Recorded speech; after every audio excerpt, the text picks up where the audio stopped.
Today's story begins at the end. St Pancras Station in London and the arrest of mild-mannered Susan Edwards and her history buff husband Christopher. The charge? Double murder. The victims? Susan's elderly parents. It followed a startling phone call weeks earlier that set the ball rolling on one of the more bizarre murder investigations the UK has ever seen, when the caller pointed police to a small house in the quiet market town of Mansfield. There, they were told they would find the long-since decomposed remains of Patricia and William Wycherley, who'd been killed and buried in the garden of their own home some 15 years prior. Was this call a hoax? Some cruel joke? After all, there was one major flaw. According to their relatives and all official records, Susan's parents were both still very much alive and well, enjoying their retirement in the clean air of rural Ireland.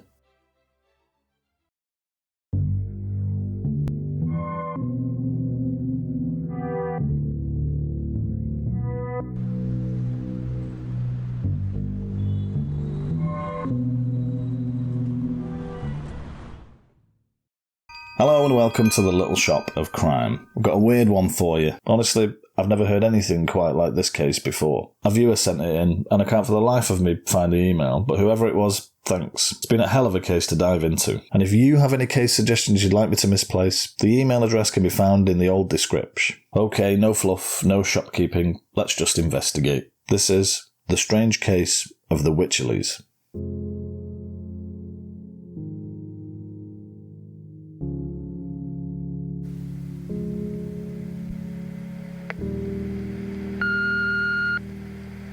This is a collect call from Lille, France. Press 1 if you would like to accept this call.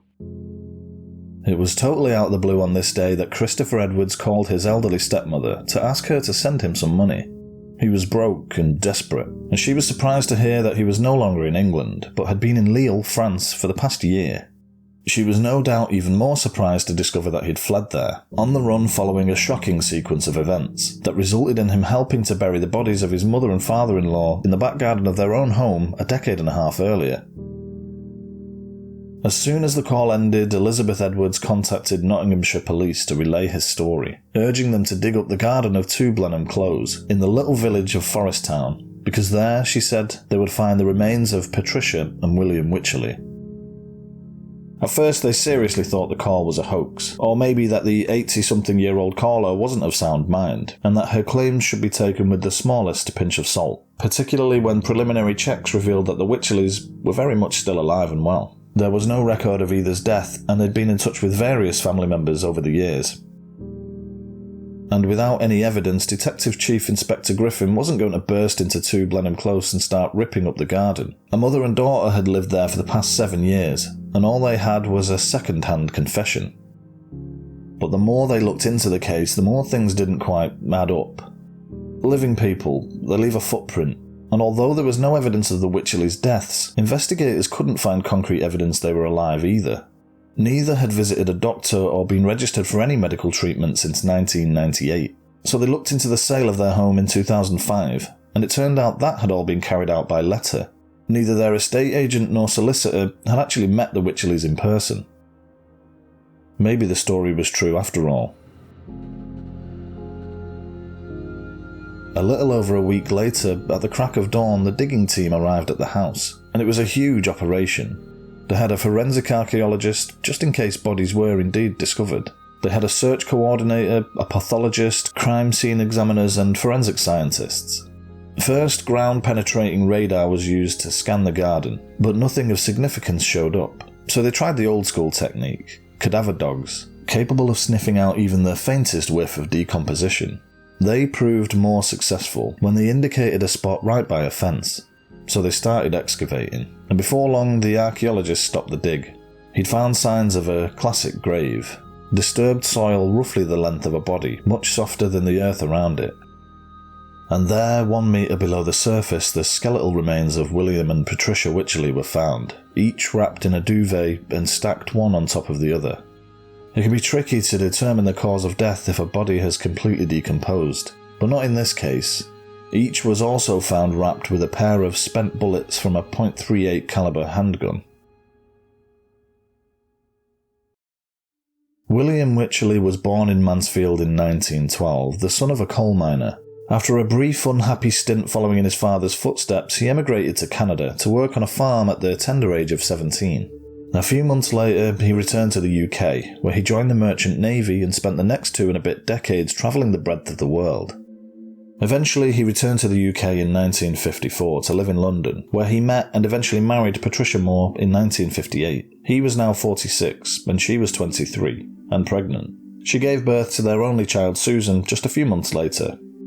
This more recent photo is the only other picture of William known to exist. There are no known photos of Patricia. Much less is known about her altogether, other than she was born in Devon in 1934 and was a solicitor's secretary when she met Bill. The couple moved to 2 Blenheim Close in 1987.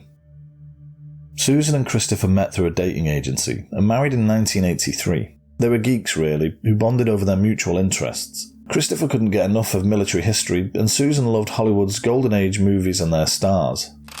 A far cry from their quiet, humdrum life in an upstairs council flat in Dagenham, East London. Christopher worked as a credit controller. Susan was a housewife. She'd been a librarian but gave up work soon after their marriage. A marriage that was openly contested by her father. He loathed Christopher. He never thought that he was good enough for his only daughter, and this naturally caused a deep fracture between the two couples. They rarely visited Susan's parents. In fact, nobody did. Neighbours described the Wycherleys as Victorian, your archetypal old-fashioned couple, stoic and reclusive. Whenever they walked together, William was seen 20 or 30 paces ahead of his wife. One former neighbour said they didn't mix. They didn't talk or communicate with anyone. They didn't even have a car. You just used to see them moving around behind the net curtains like shadows. And because of this reclusive nature, I guess it was unsurprising that they weren't really missed when they moved away to the seaside town of Morecambe in 1998. And who could blame them for retiring by the beach? By now William was 85, Patricia was 22 years younger. Except they hadn't actually moved away at all. No, the truth was far more sinister. Sometime in May of 1998, Susan went to stay with her parents. During the night, she was allegedly awoken by the couple arguing, and then the sound of gunfire. On entering her parents' bedroom, she saw her mother standing over her father's body. He'd been shot twice in the chest. Her mother threw an old revolver onto the bed, and Susan picked it up. In a fit of anguish, Patricia told Susan that she knew her father had abused her as a child, and that she'd stood by and allowed it to happen. Susan had no idea her mother knew anything about it. She felt utterly betrayed. The pair began to argue, and then her mother let slip that she'd had a sexual relationship with Christopher back in 1992. She taunted Susan, told her that she'd never been wanted as a child, prodding and provoking her until she shot her own mother twice. She left the house with the gun in a bag and dumped it in a public waste bin. It would never be recovered. She then went to a phone booth and called Christopher, but made no mention of what had happened. After this, she went back to the house, wrapped her parents' bodies in blankets and hid them both under their own bed. She stayed in the house an extra night before making her way back to London.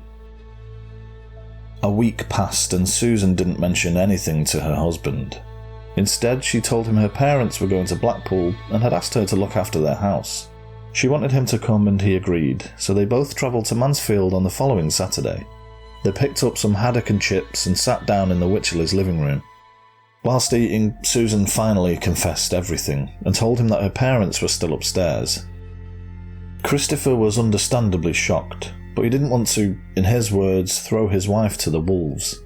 So they just finished eating and watched Dana International win the Eurovision Song Contest on TV. Then at 2 a.m, Christopher picked up a shovel and he started digging. He dug until he'd made a large enough hole for 2 small people.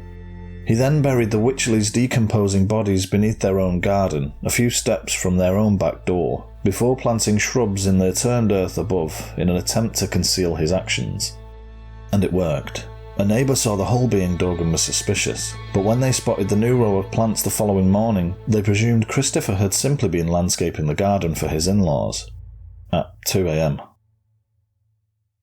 And then, well, absolutely nothing. Since they had no friends or close family, and since they were reclusive in the neighbourhood, nobody came looking for them. Nobody noticed that they were dead at all.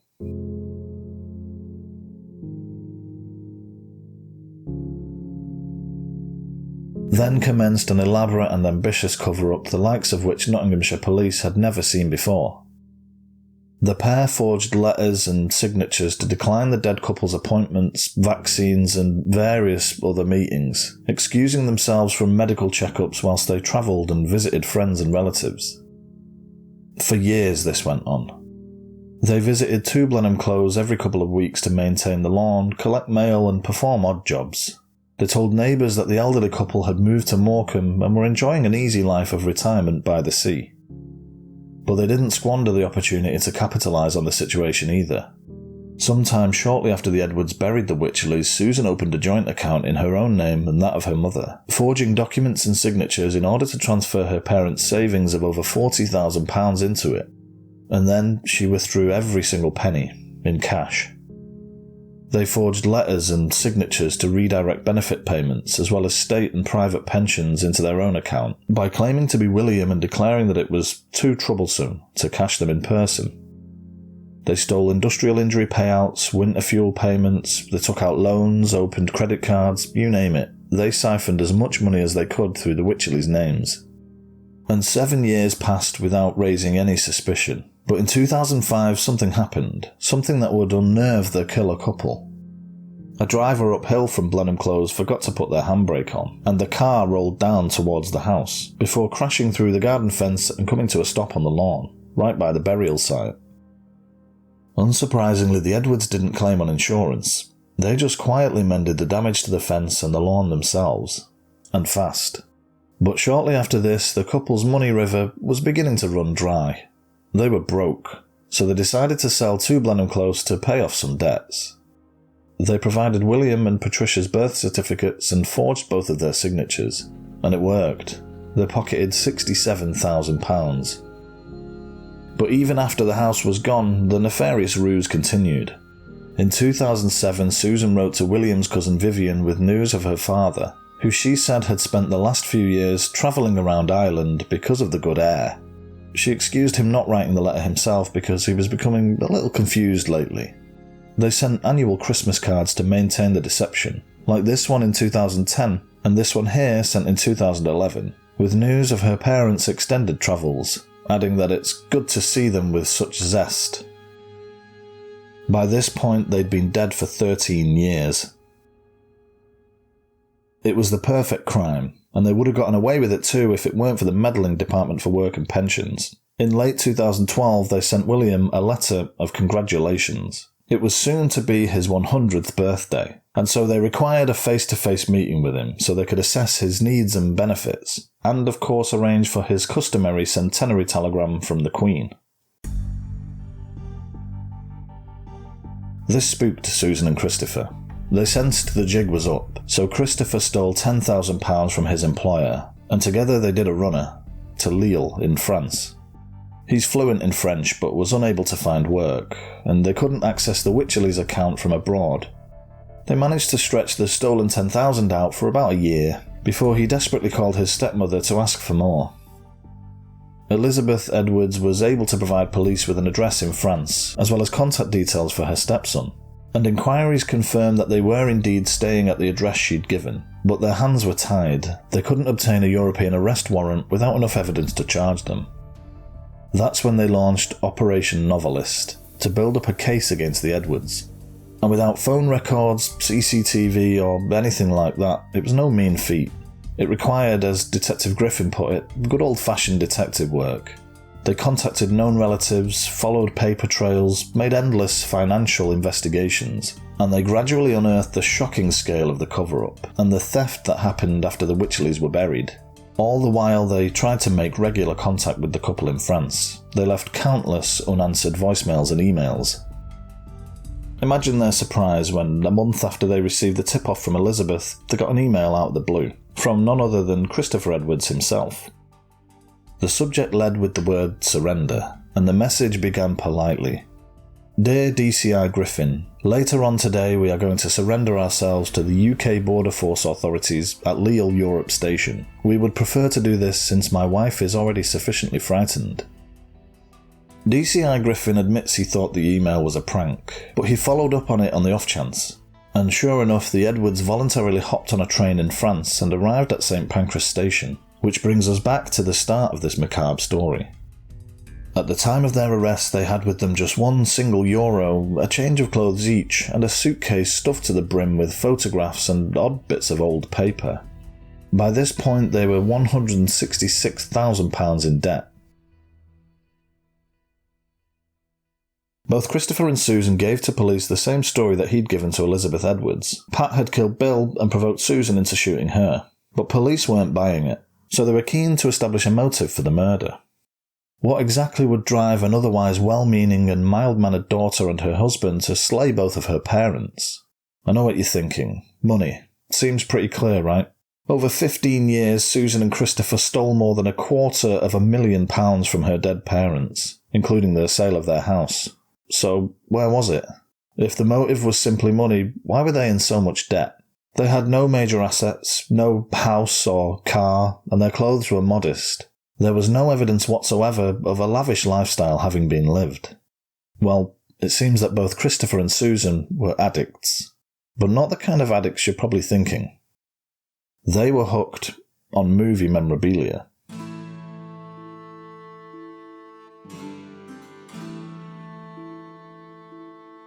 At first, DCI Griffin thought the suitcase they'd seized was filled with sentimental tat, but when he got it all out at Nottinghamshire Police Headquarters, he began to realise that this case of odd artefacts played a greater role in this story than it first appeared.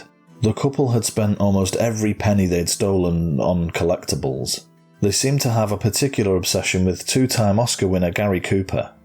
This signed photo set them back $2,500. There were personal letters he'd signed and sent to friends and business associates.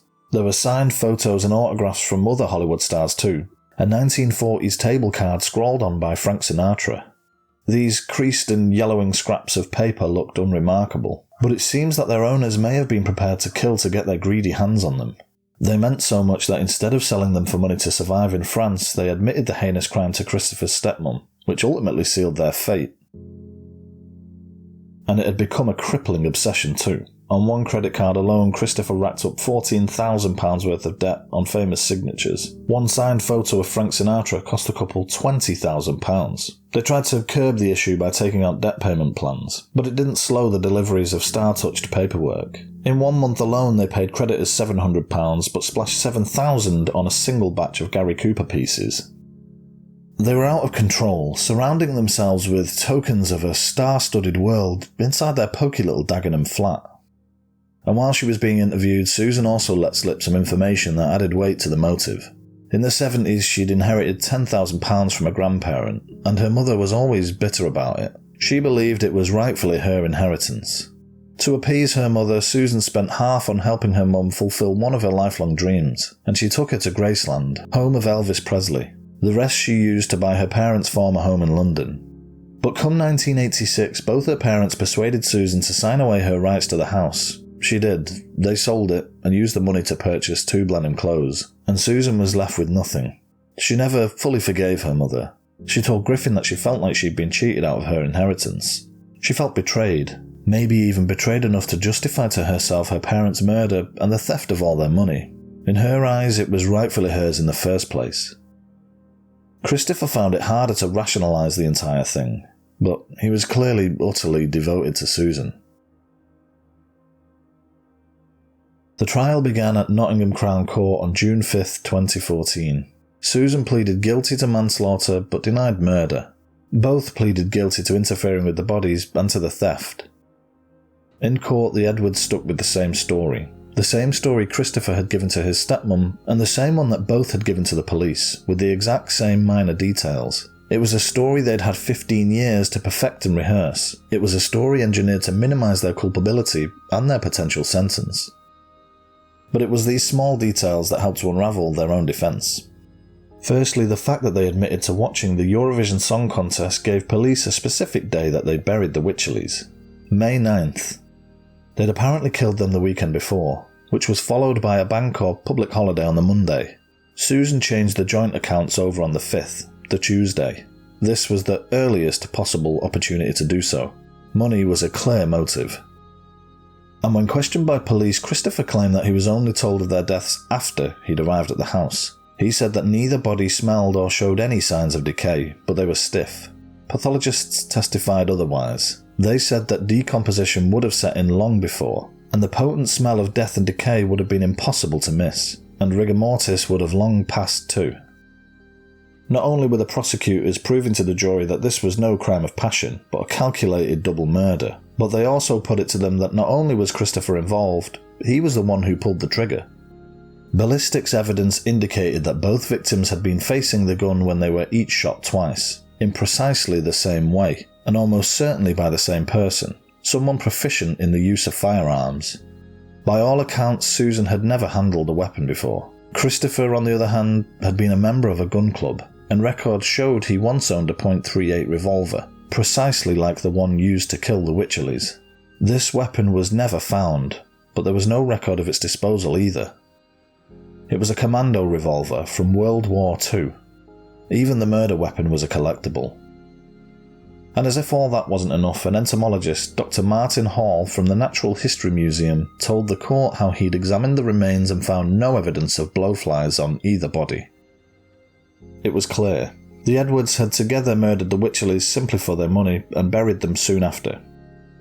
And the bizarre court case got even weirder with the revelation that Christopher had also been duped by his wife. During proceedings, it emerged that she'd faked a 14-year pen-pal relationship with French actor Gérard Depardieu. She wrote letters to Christopher in broken English, and even bought a franking machine to add a false French postmark. He fully believed that the actor had pushed them into a postbox in France. Detective Chief Inspector Griffin summed up the case with these words: "This is a couple that appear to have planned for some years to exact revenge for the taking of inheritance that had been due to Susan from her grandmother. They had spent a number of years planning how they might get some of that money back, and they decided on a course of action. They said, 'We will travel to Mansfield, we will kill this couple, who we know will not be missed, and take all of their money.' I would describe that as pretty cold and calculating." It took the jury of 8 men and 4 women just over 6 hours to deliberate before giving the unanimous verdict: guilty. And on June 23rd, each was sentenced to life in prison, with a minimum term of 25 years, plus another 9 to run concurrently for tampering with the bodies and for the theft. Both 56-year-old Susan and 57-year-old Christopher remained emotionless throughout the entire trial, and when they were convicted of murder, before they each shuffled from the courtroom, unlikely ever to see one another again. Susan did go on to appeal on the grounds that the judge hadn't taken into account the alleged abuse she'd received from her father. Her barrister argued it left emotional scarring that should be perceived as a type of slow-burning provocation. 3 Court of Appeal judges dismissed her application. Both she and Christopher are serving their sentences in separate prisons.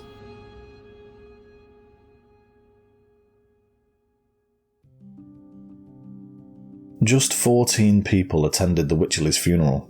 None of them really knew the couple. A handful of old neighbours, Bill's distant nieces, victim support officers, the pair who now lived at 2 Blenheim Close, and a reporter for a Mansfield newspaper. This is Patricia's coffin, the closest thing to a photograph of her that remains. The wreath of white lilies was taken to the garden at 2 Blenheim Close, where she and Bill laid for so long. Their story does live on though. The case was the basis of the 2021 drama series Landscapers. I've not seen it yet, but it stars the amazing Olivia Colman as Susan and David Thewlis as Christopher. The memorabilia seized was listed as Susan's property, to be sold off by police. Christopher's assets were valued at £17.06. They'd spent £15,000 on the contents of the case seized at St Pancras Station. Police got less than £3,000 for the lot.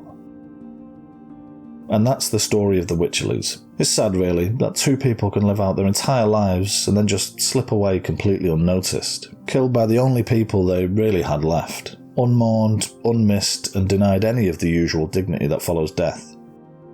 Thanks so much for watching, I really appreciate it. If you found this case interesting, please consider subscribing. I know I've been a bit slow lately, but I've got a bunch of fascinating cases lined up, so hopefully I'll see you next time. Ta-ra.